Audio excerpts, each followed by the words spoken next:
जाऊंगा, इतनी पुख्ता देके जाऊंगा कि इंशाअल्लाह याद करोगे। बोलो चाहते हो कि तुम्हारी दुआएं कबूल हो जाए?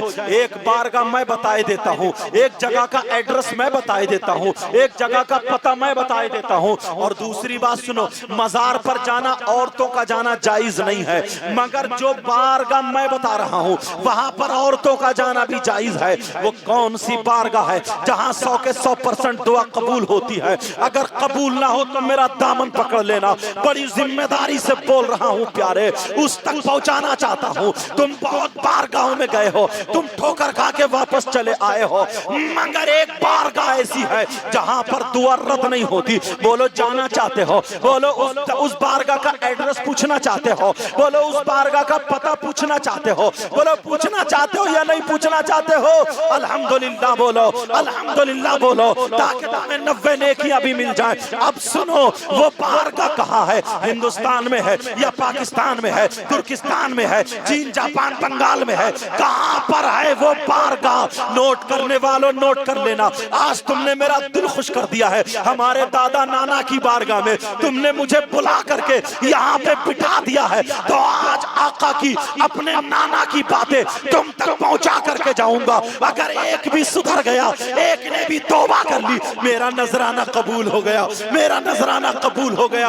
अब सुनो, वो बारगाह कौन सी है? लिखने वालों लिख लेना, नोट करने वालों कर लेना। और अब तो लिखने नोट करने की जरूरत नहीं, मोबाइल सबके हाथों में है, सेव हो जाता है, उसमें कैच हो जाता है, उसमें भर जाता है, उसमें आ जाता है। अब सुनो, याद रखना, अगर दुआएं कबूल करानी है तो इस बारगाह को मत छोड़ना। वो बारगाह कौन सी है? वो बारगाह कोई और नहीं है, वो बारगाह तुम्हारी माँ है, तुम्हारे बाप है, तुम्हारे माँ बाप की बारगाह है। अगर माँ बाप की बारगाह में चले जाओ तो तुम्हारी दुआ रद्द नहीं हो सकती।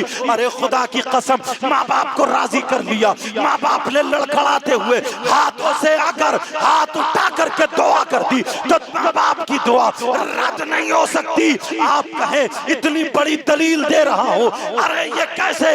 ये मैं नहीं कहता, ये वो नबी कहते हैं जिस नबी ने कहा खुदा एक है, तुमने मान लिया। जिस नबी ने कहा जन्नत है, तुमने देखी नहीं लेकिन मान लिया। जिस नबी ने कहा जहन्नम है, तुमने देखी नहीं लेकिन मान लिया। जिस नबी ने कहा फरिश्ते हैं, तुमने मान लिया। जिस नबी ने कहा खुदा एक है, तुमने मान लिया।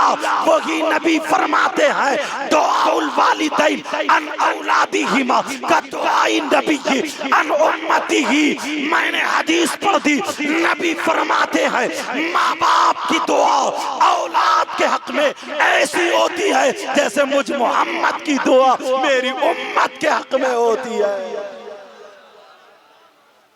किसी की दुआ। इसलिए मौसम को देख के मुझे बड़ा तेज बोलना पड़ रहा, वरना मैं तर्ज में बोलता हूँ, लहजे में बोलता हूँ, मगर आज सब एक तरफ रख दिया। सोच रहा हूँ अब दादा नाना की बारगाह में आया हूँ तो जरूर एक दो पैगाम मैसेज देता चला जाऊं। आज के बाद मुझसे वादा करो, एक सैयदजादे से वादा करो, सैयदजादे की बारगाह में रह करके वादा करो, हाथ उठा करके वादा करो, बोलो इंशाअल्लाह, हाथ उठाओ, बोलो इंशाअल्लाह। आज के बाद माँ बाप को नहीं सताएंगे, आज के बाद माँ बाप को तकलीफ नहीं देंगे, आज के बाद माँ बाप को नाराज नहीं करेंगे। बोलो आज के बाद माँ बाप का कहना मानेंगे। रख लो प्यारे, हाथ रख लो। अल्लाह आपको इतना दे, इतना दे, मेरी दिल की दुआएं हैं मौला, इतना दे आपकी दुनिया और आखिरत दोनों रोशन फरमा दे। अब जरा सुनो, मैं जो बात कह करके जा रहा था वो बात ये कह रहा था, अल्लाह उम्र में इज्जत में बरकत अता फरमाए, हम सबका खात्मा ईमान पर फरमाए। अब ये बुजुर्ग हैं, मेरे बाबा दादा की उम्र के हैं, हाथ क्यों चूम रहे? मैं कोई इतना हूँ दूध का धुला नहीं, सिर्फ एक नबी से रिश्ता जुड़ा हुआ है, यही तो वजह है। ये उलमा क्यों खड़े होते, क्यों हाथ चूमते, यही तो वजह है। तुम बड़े खुशकिस्मत हो यार, तुमने नबी को नहीं देखा, नबी की बारगाह में नहीं गए, मगर नबी के शहजादे की बारगाह में आ जाते हो, अपने गम रख देते हो, अपने गम सुनाने आ जाते हो। कभी उर्स मत छोड़ना, कभी मिलाद शरीफ कराना, ये प्रोग्राम कराना मत छोड़ना, इसी से तुम्हारे घर में बहारें होती हैं। ये बारिश जो होती है ये मकबूलियत की अलामत होती है, मकबूलियत की अलामत होती है। अब सुनो, अल्लाह अल्लाह एक बात और बता के जा रहा हूं, अगर सैकड़ों, अगर हजारों मौलाना एक तरफ खड़े हो, हजारों पीर एक तरफ खड़े हो, हजारों हजारों हजारों नेक आदमी सालिहीन एक तरफ खड़े हो, तुम्हारे माँ बाप इधर खड़े हो, और तुम्हारे माँ बाप अगर नाराज हो, ये सब के सब दुआ कर रहे हो, तो नबी के फरमान के मुताबिक एक की भी दुआ काबिल कबूल तुम्हारे हक में नहीं होगी। इसलिए माँ बाप नाराज है, याद रखना, अगर माँ बाप राजी है तो सबकी दुआएं तुम्हारे हक में काबिल कबूल होंगी। पैगाम ये रहा कि आज के बाद कोई भी माँ बाप को नाराज नहीं करेगा। बस बारिश का क्या करें, खत्म कर दें क्या? अच्छा, बोलो क्या क्या चाहते हो आप लोग? थोड़ा सा और बोलो या खत्म कर दूं? सही बता रहा हूं, बहुत कम गांवों में ऐसा होता है जहां मैं जाता हूं तो पहली मर्तबा में इतना दिल जीत लिया जाता है। पहली मर्तबा। एक तो इमाम साहब का अखलाक बहुत प्यारा, इनके साथ में एक ये भाई हैं हरा कुर्ता पहने हुए, मुझे इनका नाम अभी तक याद नहीं है, समझे, इसलिए ये ज्यादा पेशो पेश रहे, ज्यादा पेशो पेश रहे। पता नहीं कब किसकी दुआ काबिल कबूल हो जाए, पता नहीं किसकी वजह से किसका बेड़ा पार हो जाए। समझ में आ रही है? ये सारे उलमा आते हैं, ये दिल्ली से आए, बहुत अच्छा पढ़ा इन्होंने, तबीयत खुश हो गई है मेरी। समझ में आ रही? नबी फरमाते हैं अगर कोई आलिम किसी बस्ती के कब्रिस्तान से गुजर जाए, अल्लाह कुछ पढ़े नहीं, दुआ भी ना करे, नबी फरमाते हैं खाली गुजर जाए, मर्रा का लफ्ज है, खाली गुजर जाए, तो आका फरमाते हैं उसके गुजरने की बरकत ये होगी कि उस कब्रिस्तान के मुर्दों से अल्लाह ताला 40 दिन के लिए अजाब उठा लेता है, 40 दिन के लिए अजाब उठा लेता है। अब ये पैगाम, अब दूसरी बात मैं तुम्हें छेड़ना चाहता हूँ, जब तुम मुझसे इतनी मोहब्बत करते हो तो मैं भी तो तुमसे इतनी मोहब्बत करता हूँ, बोलो करता हूँ या नहीं करता हूँ? अब तुम्हें एक मोहब्बत भरा पैगाम देना चाहता हूँ। प्यारे, तुमसे इतनी बात कहना चाहता हूँ, कम से कम यहाँ पर सैकड़ों मुसलमान मेरे भाई ऐसे होंगे जिनके घर में बेटियां भी होंगी, बेटियां जवान होंगी, बड़ी हो गई होंगी, 15 साल की, 14 साल की, 16 साल की, 17, 18, 20 साल की। मगर इतना बता दो, मैं किसी की बहन बेटी की बेइज्जती करना नहीं चाहता हूं, क्योंकि इस्लामी रिश्ते की वो भी तो मेरी बहन बेटी है। मैं तुमसे पूछना चाहता हूं, अगर 50 माँ बाप यहाँ पर हैं, 50 बाप यहाँ पर हैं, तो उनकी बेटियों पे मोबाइल जरूर मिलता है, उनकी बेटियों पे मोबाइल होता है या नहीं होता है? तुम लुधियाना से कमा करके लाए, तुम उधर से पंजाब से कमा करके लाए, और बेटियों पे मोबाइल हो गया, बेटी मोबाइल चला रही है।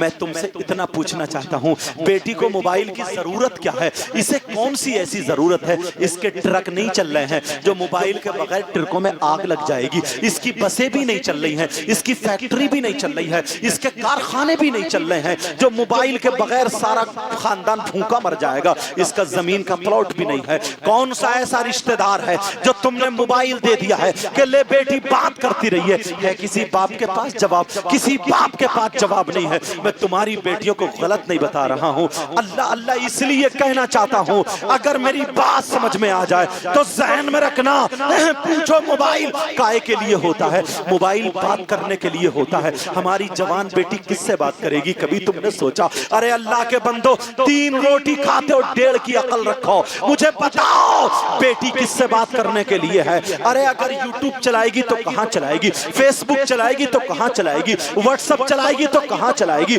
मोबाइल की तुम मुझे जरूरत बता दो, इस जवान बेटी पे मोबाइल की जरूरत क्या है? आज तुमने देखा नहीं है, तुम्हारे अटंगा चांदपुर में अगर तुम्हारे यहाँ शादी हो तो तुम देख लेना, शादी में मोबाइल का असर देख लेना, बल्ब के नीचे जाएगी, ट्यूबलाइट के पास जाएगी, वो लड़की जो अभी कुंवारी है मगर शादीशुदा से ज्यादा मेकअप करती है, लाली उसके चेहरे पर है, उसकी क्रीम पाउडर उसके चेहरे पर है, और सेल्फी लेती हुई मिल जाएगी। सेल्फी फोटो किसे दिखाएगी? अरे क्यों सेल्फी ले रही है? मोबाइल का असर जरा देखो, पहनावा उनका देख लेना, अपनी बच्ची बच्चियों का पहनावा देखो, वो बड़े बड़े लहंगे होंगे, वो बड़े बड़े शरारे करारे होंगे, वो बड़े बड़े लाजो होंगे, दुपट्टे कहीं अलग पड़े होंगे। अरे जवान बेटी, अल्लाह ने उसको औरत का जिस्म दिया है, दुपट्टा जिस्म छुपाने के लिए होता है, मगर वो दुपट्टा अलग हटा देती है, क्लिप और पिन लगा लेती है, बालों की बड़ी बड़ी चुटियां हैं, बालों के बड़े बड़े चूड़े हैं, बालों में मोती पड़े हैं। बोलो ये हमारे घर का माहौल है कि नहीं है? जरा बताओ।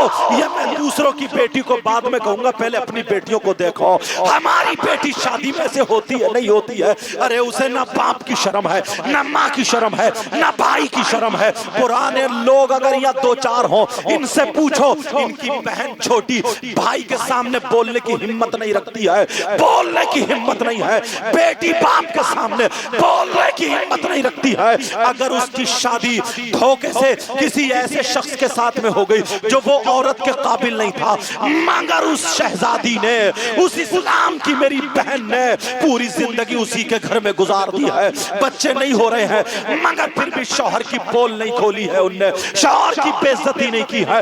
इतनी शर्म आया गैरत की पैकर बनी हुई है। आज 15 साल की बच्ची अपना दुपट्टा फेंक के, बाल दिखा करके, चुटियां लहराती हुई इस बाप के सामने आ जाती है, चचा के सामने आ जाती है, ताऊ के सामने आ जाती है, भाई के सामने आ जाती है। शादी में न इसे बाप की शर्म है, न माँ की शर्म है, न भाई की शर्म है। वही फैशनीले कपड़े पहने और लहंगे पकड़े और रोडों पे चलती चली जा रही है। क्या तुमने नहीं देखा? आंखों पे चर्बी नहीं है, आंखों पे पर्दा नहीं है। प्यारे देख देख, कम से कम मोहल्ले की इज्जत को ना संवार, अपने घर की इज्जत को बना ले, अपनी बेटियों की इज्जत को संवार ले। अरे मुझे बताओ, क्या आज हमारी बेटियों का ये माहौल नहीं है? हमारी बेटियों का ये माहौल है। वो लड़की जो कभी अटंगा चांदपुर से निकल के बाहर नहीं गई, मगर उसके पास फैशन बम्बई का मिलेगा, चलने का ढंग फिल्मों जैसा, पहनने का ढंग फिल्मों जैसा, बाल और चुटियों का ढंग फिल्मों जैसा। हद तो ये है, 7-7 साल की बच्ची है, वो लाली लगवी मिलेंगी, वो बिंदी लगवी मिलेगी, चिमटियां लगवी मिलेंगी, उसके बाल अलग होंगे, पैंट अलग होगी, टॉप पहनी हुई होगी, बड़े बड़े।